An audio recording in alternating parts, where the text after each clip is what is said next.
Nous allons étudier le Daf Gimel dans Masechet Nazir et nous reprenons cette ligne à la fin du Daf Bet Amoud Bet sur la partie de la Mishnah qui dit Ehe Nae Nazir, celui qui s'engage à être beau. Donc on parle ici de quelqu'un qui s'engage à quelque chose qui est interdit et il s'engage et il parle ici de beauté, il s'engage à être beau. Alors ici la Gemara, la Mishnah nous a tout dit que celui qui s'engage à être beau, c'est un engagement justement à laisser pousser ses cheveux, sa chevelure et devenir donc Nazir. La Gemara tout de suite, et ce sera ça le leitmotiv de tout le daf, c'est que chaque expression finalement qui est citée dans la Mishnah, qui peut connoter le fait de laisser pousser les cheveux, a aussi une connotation différente. Donc pourquoi le Tana de la Mishnah a l'air d'être certain que la connotation de la personne est toujours liée à un engagement de Nézirut et non pas aux autres sens possibles de cela. Ici, quel est l'autre sens? La Gemara dit Vidilma et les fanal bemizot, peut-être que la beauté dont il parle, c'est le fait d'embellir les mizot, qui est détaillé comme c'est marqué dans une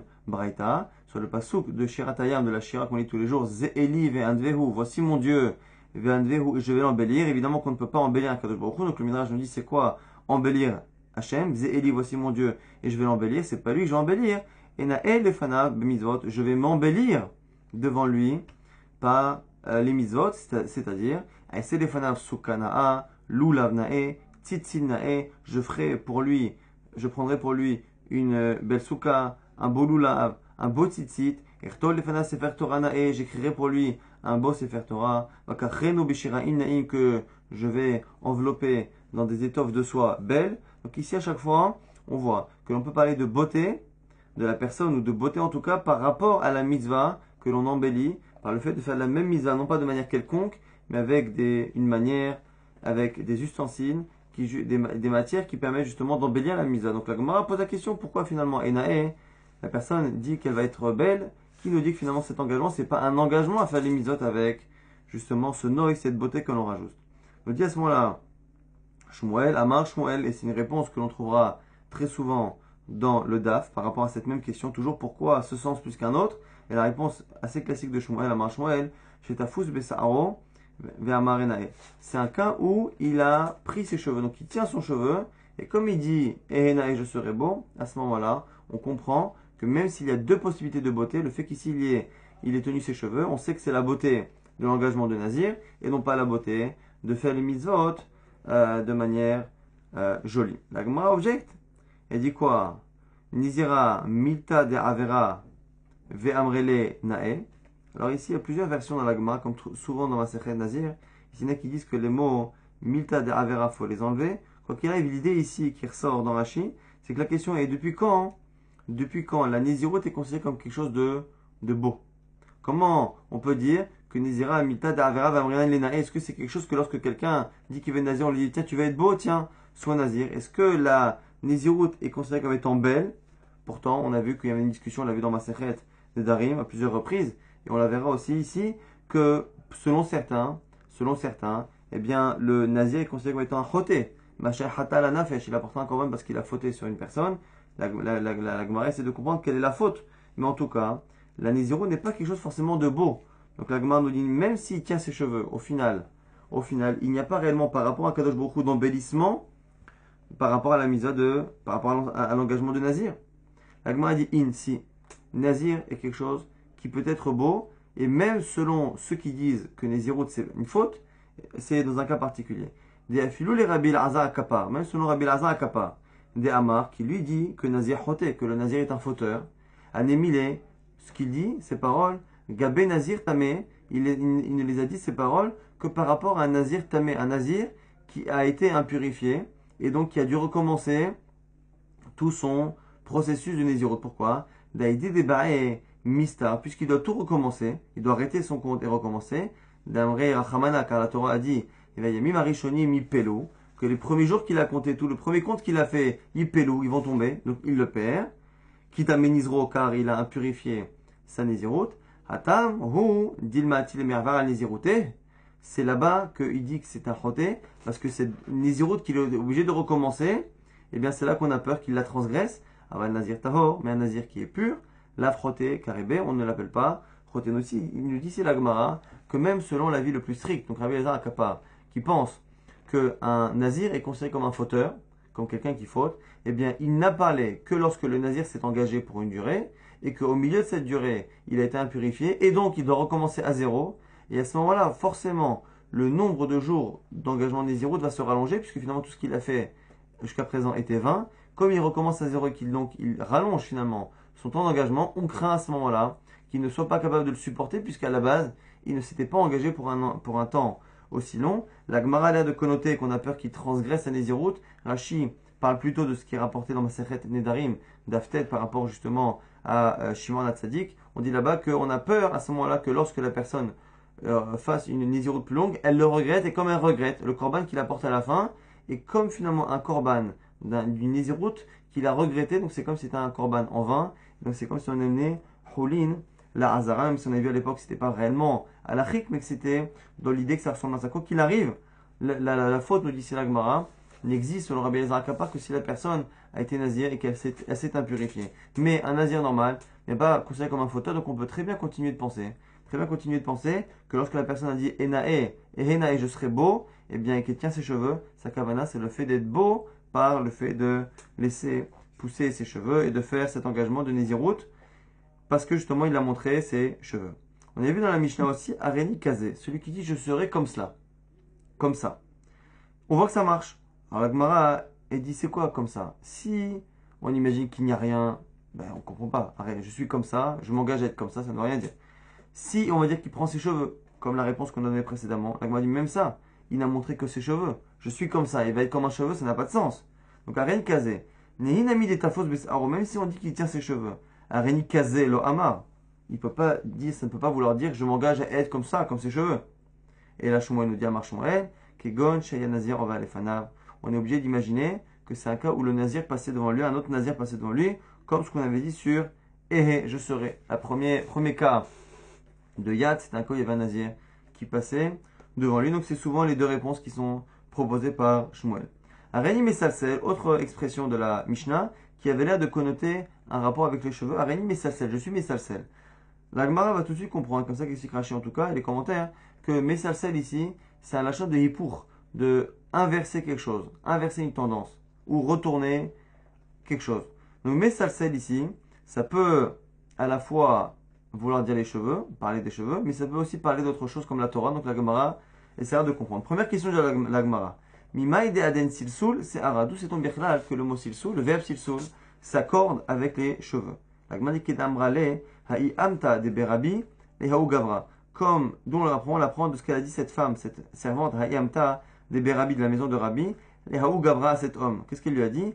An Matai Ata Mesalsel, Bisarecha. Jusqu'à quand tu vas être Mesalsel?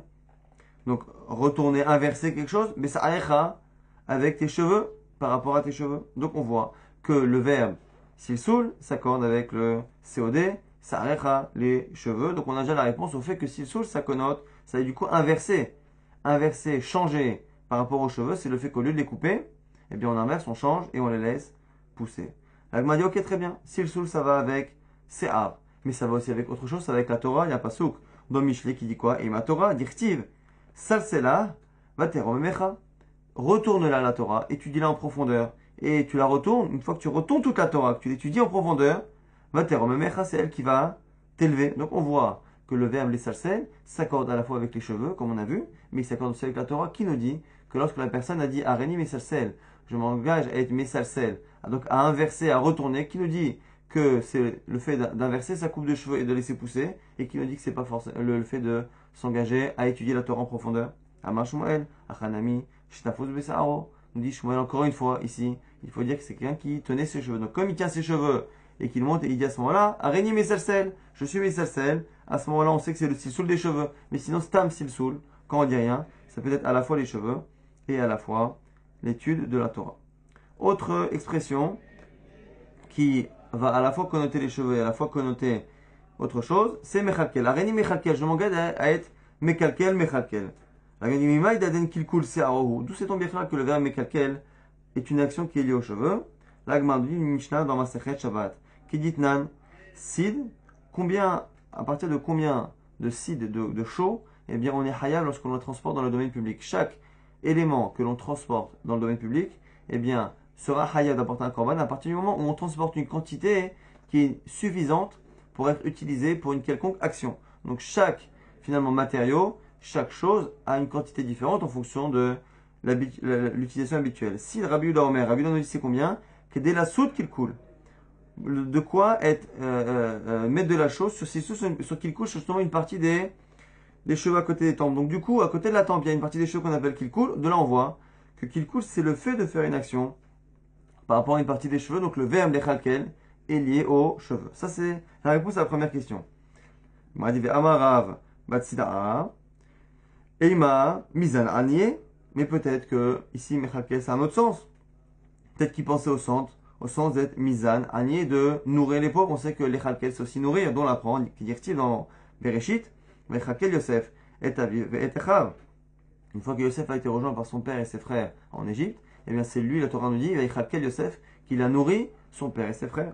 Donc on voit que l'Echakel, effectivement, ça s'accorde avec les cheveux, ça connote aussi une action avec les cheveux, mais ça peut aussi connoter le fait de nourrir quelqu'un qui en a besoin. Comment sait-on que ici la personne qui a dit Anirani Mechakel s'est engagée par rapport à Nazir, donc par rapport aux cheveux, et non pas de nourrir les pauvres? Amar Shmuel, Achanami, encore une fois ici, on parle d'un cas où la personne tenait ses cheveux. Donc on a plusieurs finalement enseignements, à la fois le cas où il dit qu'il est beau, à la fois le cas où il a dit qu'il sera comme ça, et bien à chaque fois, non, mais il n'a pas comme ça, le cas où il a dit qu'il sera beau, le cas où il a dit qu'il sera misalsel, qui va inverser, le cas où il a dit qu'il est mechalkel, et bien ces trois choses-là ne marchent que si il prend ses cheveux dans la main. Par contre, Areni Kazé, je serai comme cela, ou je serai, ne marche que s'il y a un nazir qui passe devant lui.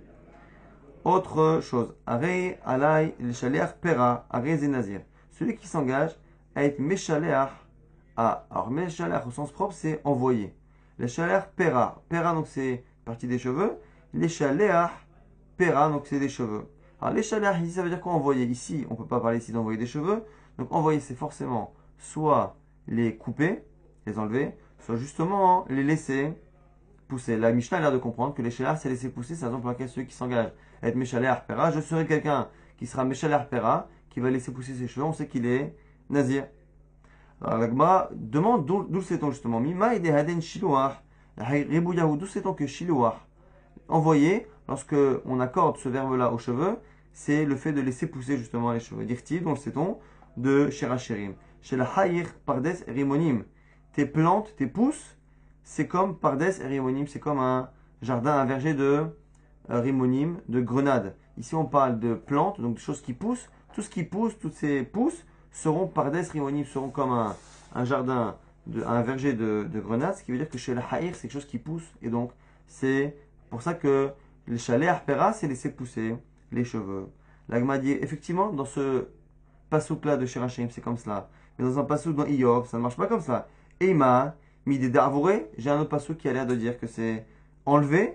Donc dis-moi que c'est peut-être enlevé, qui est ici quand c'est marqué Vesholech Maim Alpene Hutzot, qui verse de l'eau, et là-bas verser de l'eau. Pour l'instant, la Gemara a l'air de comprendre que verser de l'eau, c'est le fait finalement d'enlever de l'eau d'un endroit. Donc finalement, Sholech Maim, c'est verser, c'est vider. Donc comme on vide, finalement, vider, c'est enlever. Donc qui me dit maintenant que Sholech Pera, le fait d'être Meshalach Pera, par rapport aux cheveux, qui me dit que c'est comme chez la Haïr, par des cérémonies de Shirachim, que c'est laisser pousser comme des plantes, ou qui me dit que c'est pas forcément comme Sholech Maim, verser, enlever, et donc à ce moment-là, je verserai les cheveux, j'enlèverai les cheveux, je découperai. Donc, comment sait-on choisir le sens? La Gemara propose deux réponses. Soit on choisit le sens de laisser pousser à cause d'une Xerashava, le fait que le même mot soit marqué à deux endroits différents. C'est marqué Tana Pera Pera Yalif, il apprend de Pera Pera du mot Pera qui est marqué à deux reprises. Ktivacha Kadosh Iye Gadel Pera, par rapport au Nazir, il sera Kadosh, il sera saint. Gadel Pera, il laissera pousser ses cheveux. Urti Vatam, c'est marqué ailleurs dans Yehezkel. Gabe Kohen Ediot, au sujet du Kohen. Ou Pera, Lo Yishalnehu, il ne laissera pas, il n'enverra pas son Pera ses cheveux, donc il ne les laissera pas pousser.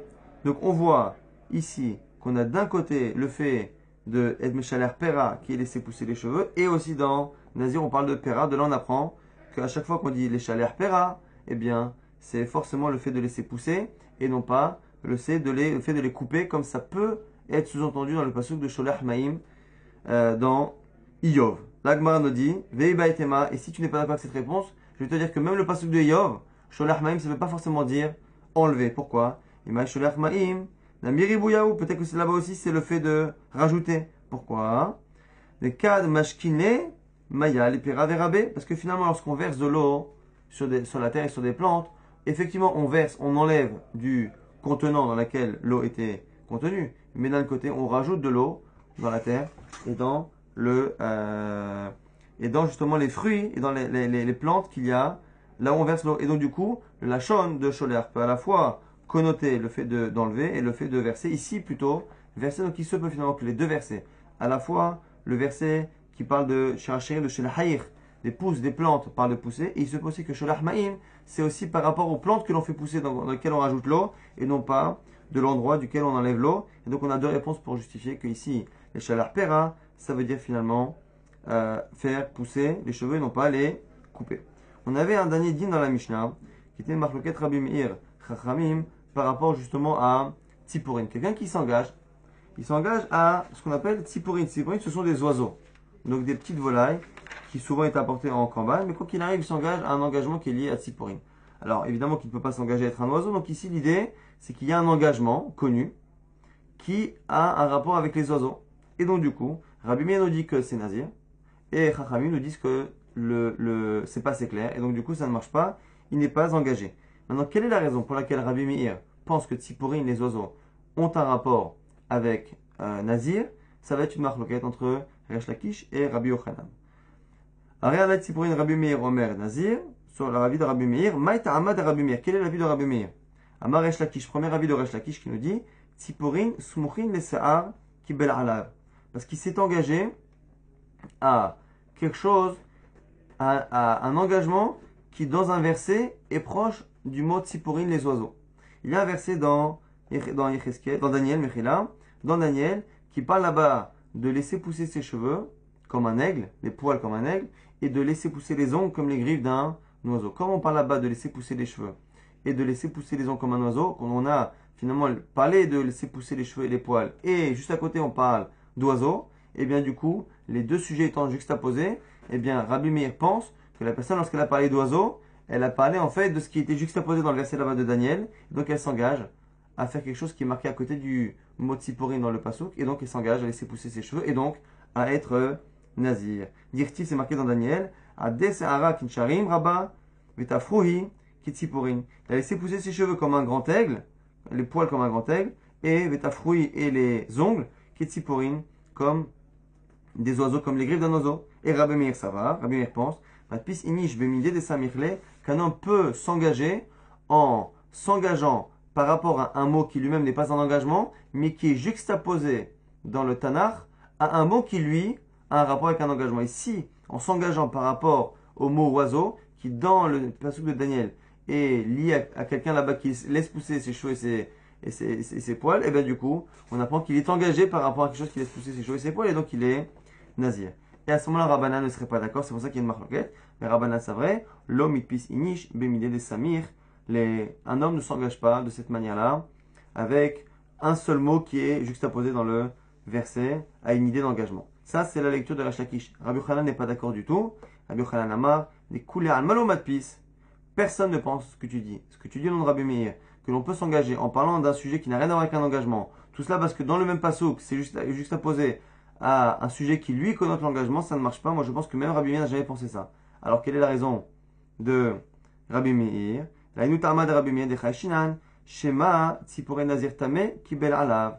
Non, on craint en fait, on pense que la personne s'est peut-être engagée à apporter des corbanotes d'un nazir tamé. Un nazir, lorsqu'il s'impurifie, il doit apporter justement des corbanotes avec de la volaille. On pense que c'est peut-être ça. L'agma dit Mirde Chayshinan Ka'ama Dilmatsi pour Enedava Kibel Alav. L'agma dit si tu commences à imaginer toutes les possibilités, il se peut aussi qu'ils se soient engagés à apporter d'autres corbanotes d'oiseaux qui sont Tzipore Nedava. Lorsque quelqu'un veut faire un don à Hachem, Nedava, il peut apporter entre autres des volailles. Donc qui nous dit finalement, si on commence à tout envisager, on peut aussi envisager cela? L'agma dit non, ça non. Pourquoi? Imken, are alay kan mi ba'ele. Parce que sinon on aurait dû dire, je m'engage à apporter ken. Ken, donc c'est une volaille. Si c'était une Nedava, il aurait parlé comme cela. Le fait qu'il n'ait pas dit ça, c'est forcément autre chose. Et pour l'instant, la seule chose que l'on imagine, c'est le fait qu'il ait voulu s'engager à apporter un korban qui est typique au nazir lorsqu'il est impur. L'agma dit, vedima are alay tzipor, tzipor emetzora ka'ama. mais peut-être qu'il a voulu apporter les korbanot qu'apporte un Metzora, quelqu'un qui est lépreux. La Gemara dit non, alors tu as raison, Kigon Shaya Nazir envers les Fanav. On est obligé de dire que c'est un cas où il y avait un Nazir qui passait devant lui. La Gemara dit Vedilma, Nazir Tameoul Potromi Korbanota, Kama, même lorsque le Nazir passe devant lui, qui me dit qu'il veut être comme lui, peut-être qu'il veut lui apporter des korbanot que lui doit apporter si le korban qui passe devant lui est impur. Il doit apporter des korbanot. Peut-être qu'il veut lui apporter des korbanot à sa place. La Gemara dit Kigon Shaya Nazir Tahor envers les Fanav. Tu as raison. Il faut dire que le Nazir qui passe devant lui était pur. Donc finalement, on a une marloquette entre Rabbi Meir, entre Rabbi Yochanan et Resh Lakish. Pourquoi Rabbi Meir pense que la personne en parlant d'oiseau est engagée? Soit parce qu'il pense que ça fait référence aux deux sujets juxtaposés dans le passage de Daniel là-bas, à la fois les oiseaux et à la fois le fait de laisser pousser les cheveux.